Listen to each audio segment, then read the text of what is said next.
응시생들이 새벽에 모인다고 했는데 날이 어둡기 전에 시험을 끝낸다고 하니까 하루 종일 시험을 보네요. 도대체 어떤 시험을 보는 겁니까? 지금처럼 뭐 과목이 여러 개였던 건가요?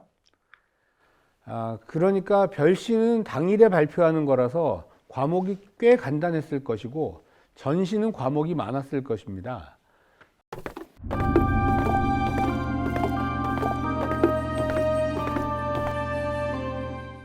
문과 초시, 복시에는 3장 연권법을 하였는데 초장이 끝난 하루 뒤에 중장, 중장이 끝난 다음 날 종장으로 보는 시험입니다.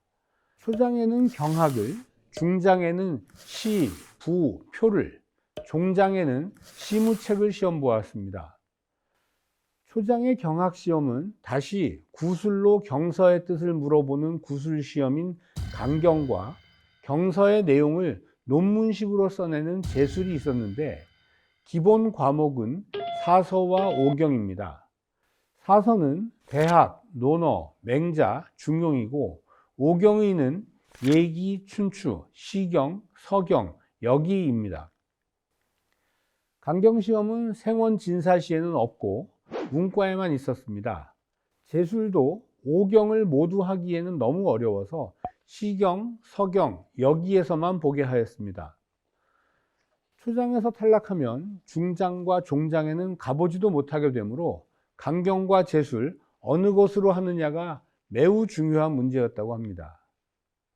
결국 성종 이후에는 강경이 우세하게 되었지만 전시에서는 강경, 제술 모두 시험을 보았습니다.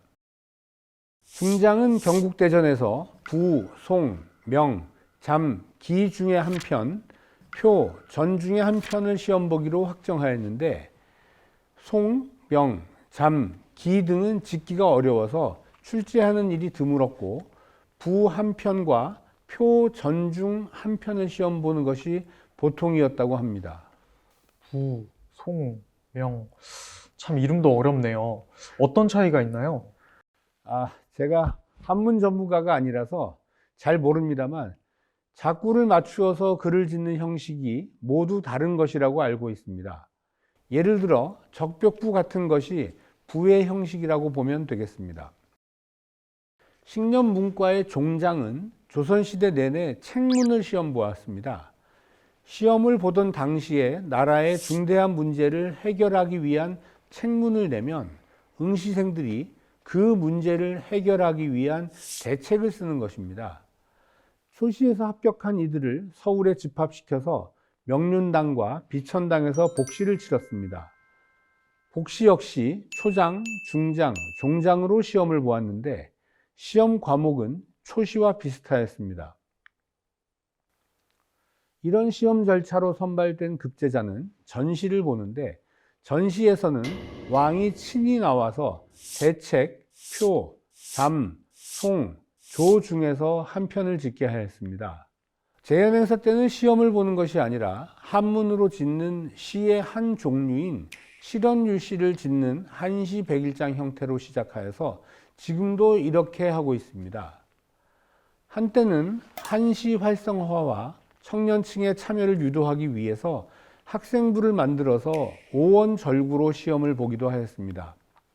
이렇게 한시 백일장 형태로 하게 된 가장 큰 이유 중에 하나는 대책과 같은 것을 한문으로 작성하는 사람이 많지 않은 상태에서 조선시대 과거 시험장의 분위기를 만들기 위한 어쩔 수 없는 선택이기도 하였습니다. 학생부도 있었다고요? 한문으로 시를 지을 수 있는 학생들이 그리 많지 않았을 텐데요. 학생부를 만들어서 운영하면서 가장 어려웠던 것이 응시생을 모집하는 것이었습니다. 제가 몇 년도에 학생부를 신설했는지 정확히 기억이 나진 않습니다만 첫해 학생부 장원급제자에게는 서울시 공무원으로 특채되는 혜택도 있었습니다. 아마 그때 그 장원급제자가 특채를 원하지 않았던 것으로 기억을 합니다. 와, 진짜 엄청난 특혜였네요. 저였으면 바로 특채 좋다고 했을 텐데. 근데 그분은 아마 지금쯤 특채를 이렇게 원하지 않았던 걸 좀 후회하고 계시진 않을지 좀 생각이 됩니다. 아마 그러실지도 모르죠. 아니면 그때 그걸 안 하고 더 좋은 일을 하고 계셨을 수도 있고요. 얘기가 좀 옆길로 빠졌습니다. 앞에서 잠깐 서울시가 주최하고 있는 과거시험 재연이 재점검이 필요한 시기라고 말씀드렸는데요. 바로 시험을 보는 형식에 대해서 다시 한번 생각을 해야 한다고 봅니다. 한시를 하는 인구는 점점 줄어들고 있고요. 고령화되고 있습니다. 재연이라는 형식을 따라가기 위해서 한자로 한지에 글을 적기 위해 택한 것이 한시일 것인데요. 굳이 현장에서 한자로 글씨를 적어야 하는 것에 대해서 다시 한번 생각해 볼 필요가 있습니다. 조선시대 때 정시에서 임금이 응시생들에게 대책을 쓰게 했던 내용적인 부분을 더 중요하게 생각해야 할 시점이 되지 않았을까 합니다. 장년층, 청년층, 학생들을 대상으로 각각의 부를 나누어서 현재 우리나라의 문제 현안에 대해서 묻고 자신의 생각을 쓰게 하여 좋은 아이디어도 얻고 공식적으로 정책 방향도 정할 수 있도록 하면 과거 시험 본연의 뜻도 따르고 앞으로도 계속하여서 과거 시험 재연을 이어나갈 수 있는 것이라고 생각하고 있습니다.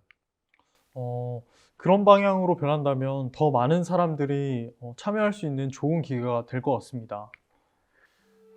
옛날 우리 조상들의 과거 급제 대책문을 보면 과거 시험의 진정한 의미를 알 수 있습니다.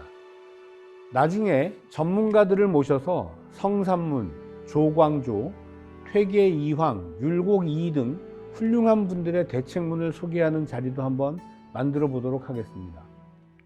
조선시대 공시 문과 과거제도 8편에서 찾아뵙겠습니다.